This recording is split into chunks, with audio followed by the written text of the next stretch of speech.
Today, we will be talking about Mathematics 7, Quarter 1, Week 3. Competencies. Number 1. Represents the absolute value of a number on a number line as the distance of a number from 0. Number 2. Performs fundamental operations on integers. Objectives. Number 1. Find the absolute value of a number. Number 2. Perform the fundamental operations on integers. Number 3. Show patience in counting the distance of a number and in solving the fundamental operations of integers. Topics to be discussed: we have absolute value of a number and operation of integers. So first thing is we will be talking about absolute value.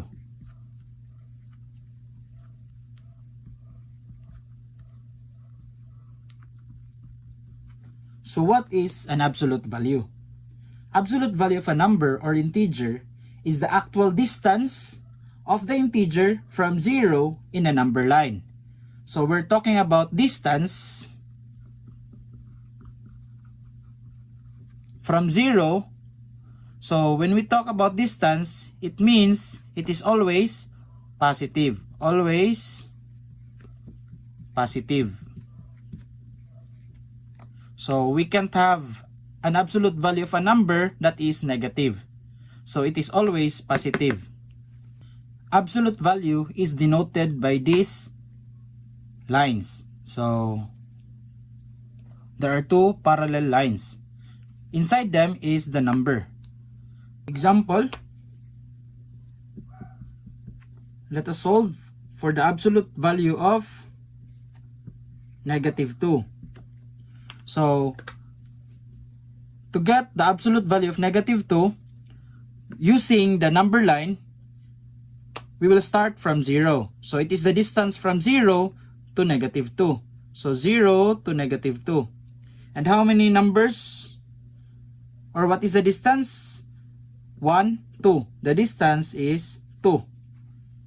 Now, for the shortcut method, you will just get the positive number of the inside number. So what is the positive number of negative 2? We have positive 2. Another example. So example number 1. Example number 2.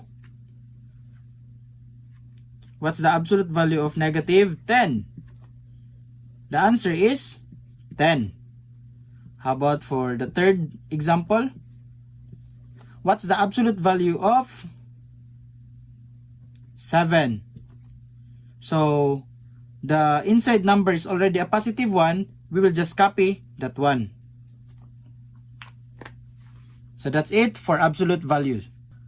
So next one is operation of integers.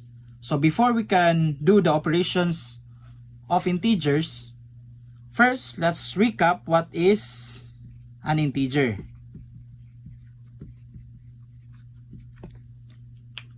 Integers are the set of whole numbers and their opposites, including 0. So, integers are whole numbers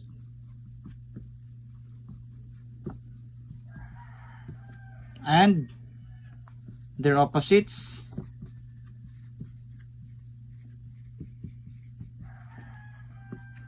including 0 also. So those numbers that we see in the number line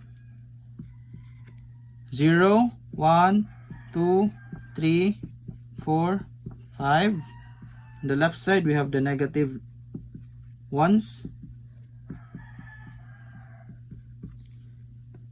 These numbers are examples of integers. So we have two types of integers. We have the positive integer, which is located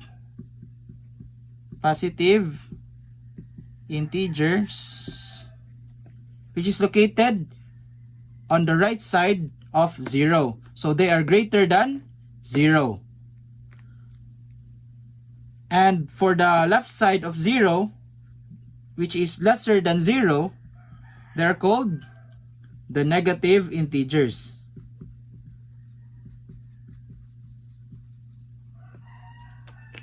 So,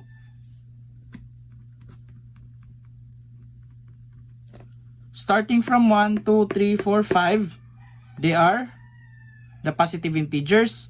And for the negative integers, it starts with negative 1, negative 2, negative 3, negative 4, negative 5, and so on and so forth. So, to write that down, integers is equal to negative 5, negative 4, negative 3, negative 2, negative 1, and including 0, 1, 2, 3, 4, 5, and so on and so forth. So, you might question, then sir, what is the sign of 0? 0 is neither positive nor negative. So, it has no sign. Again, 0 has no sign. Now, let's proceed to operation on integers. So, there are rules to be followed. First rule will be for the addition of integers. Rules in addition of integers. For like signs, the sum of two positive number is a positive number. So, example, number 1. 5 plus 4 is equal to a positive number because we have like signs.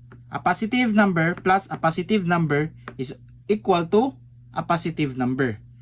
So, 5 plus 4 is positive 9. Next rule. The sum of two negative number is negative. So, if we have negative 5 plus negative 4 is equal to, because we have the same signs which are negatives, then the sum will be a negative number.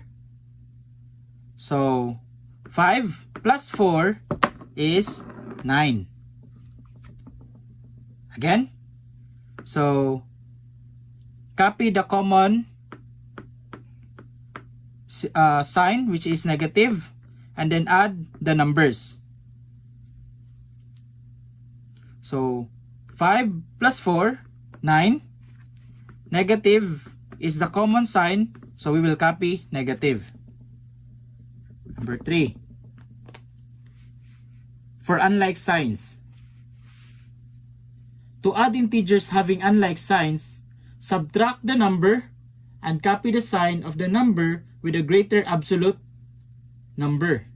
So, if they have unlike signs, for example, 5 plus negative 4.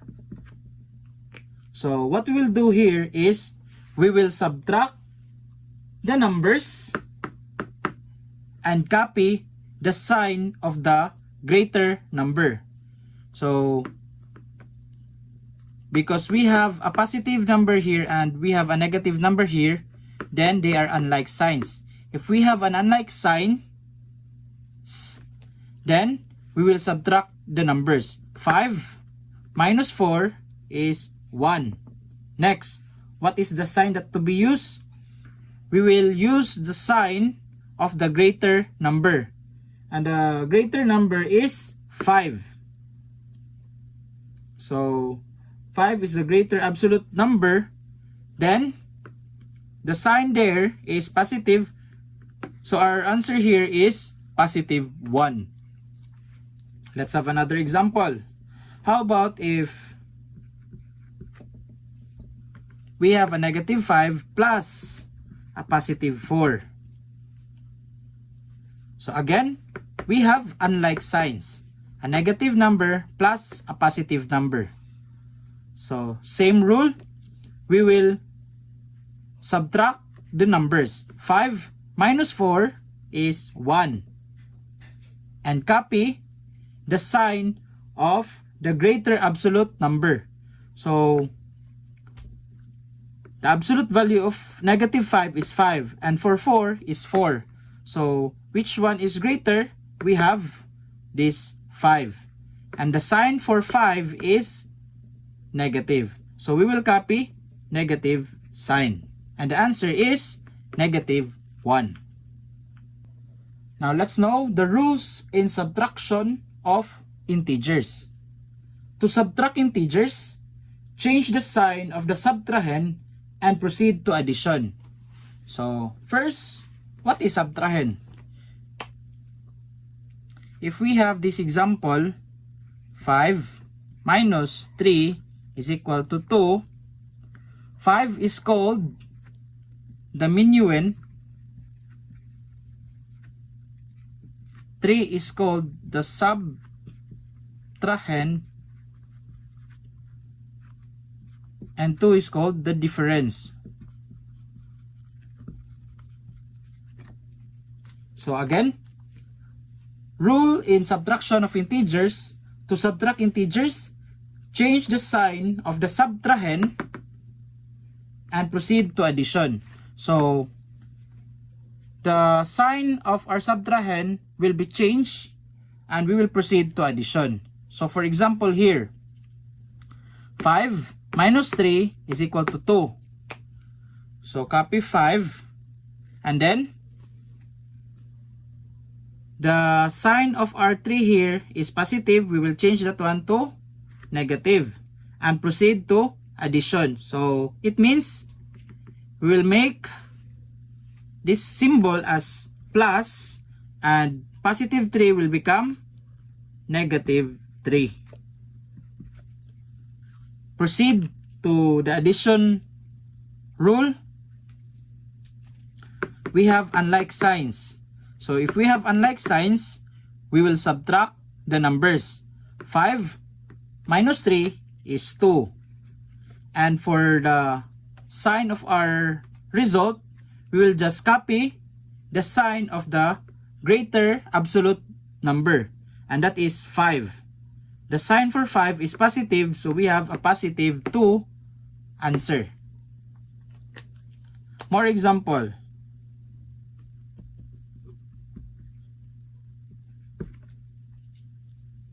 So we have negative 3 minus negative 2.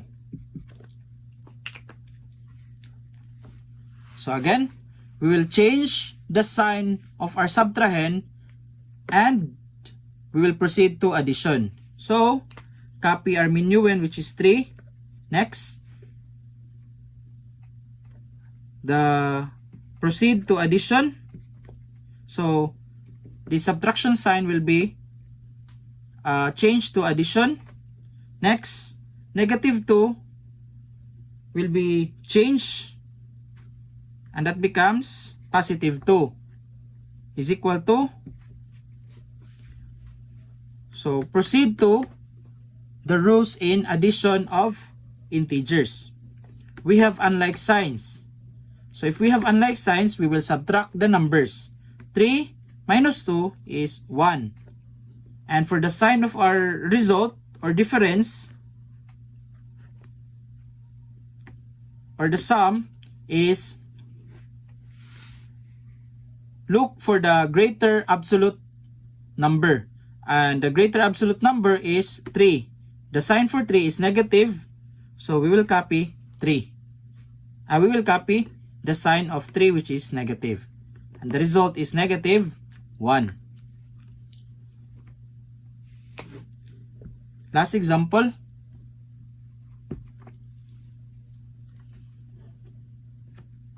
Four minus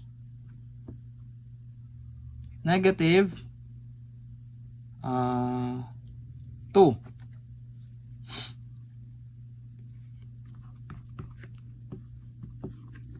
Four minus negative 2. So first, change the minus sign to plus sign. So 4 plus, and negative 2 will become positive 2.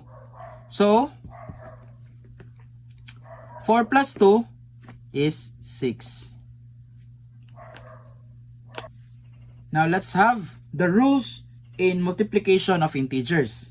First rule is the product of two positive numbers is positive.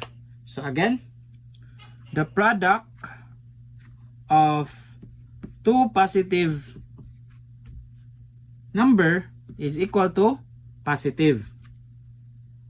So for example, we have 4 times 4 is equal to a positive number which is 16. Let's have another example. 2 times 3 is equal to 6.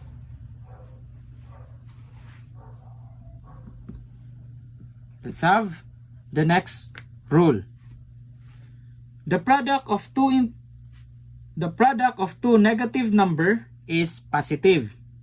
So again, the product of two negative numbers is positive.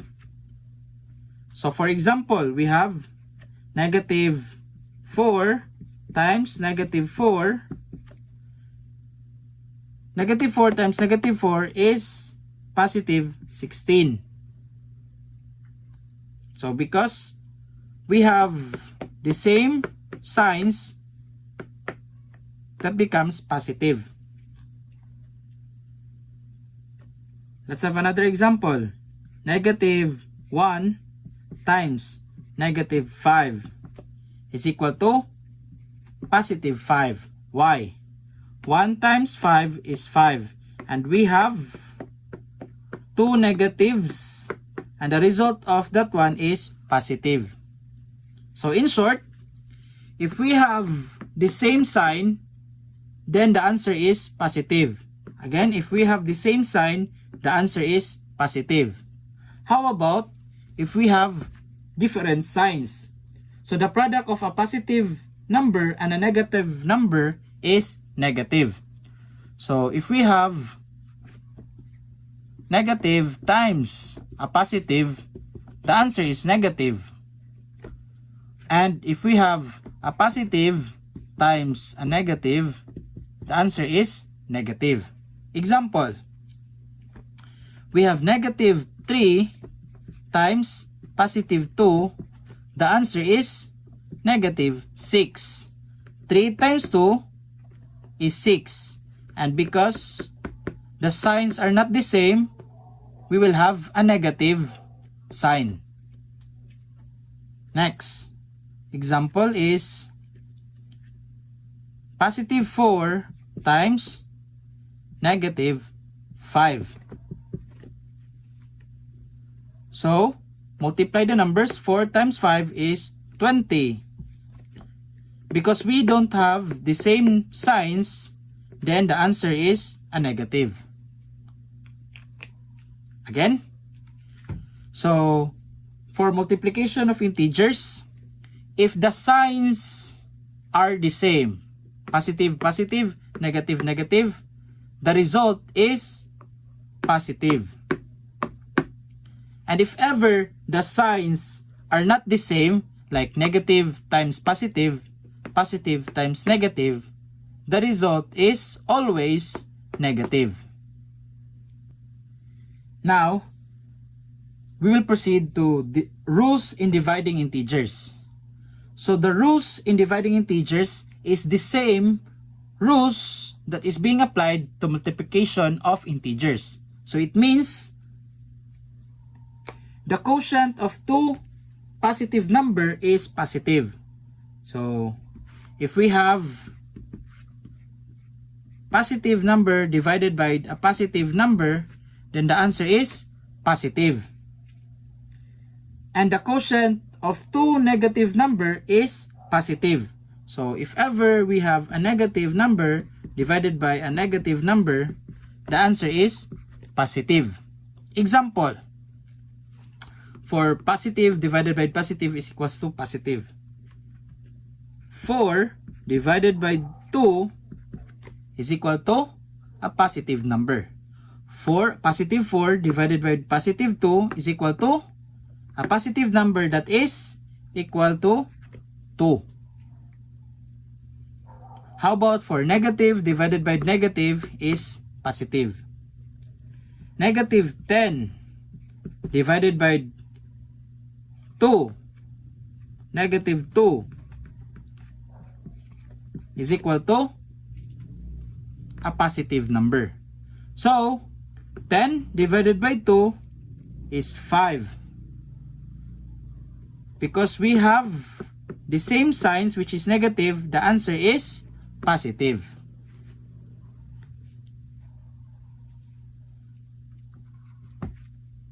Next rule, the quotient of a positive number and a negative number is negative. So, if we have a positive number divided by a negative number, because they are not the same, the answer is negative. How about negative divided by a positive? Because the signs are not the same, the answer is negative. So if ever they are not the same, the answer is negative. If ever they are the same, the answer is positive. Example, positive divided by negative. Positive 8 divided by negative 4. 8 divided by 4 is 2. Because the signs are not the same, the answer is negative. Next, negative divided by positive. So for example, we have negative 15 divided by positive 5. 15 divided by 5 is 3. Because the signs are not the same, then we will have a negative sign. So the answer is negative 3. That's all for today. I hope you've learned something from this video. You can share this video to your classmates, schoolmates, friends, and please do subscribe in my channel. Thank you and see you on my next video tutorial.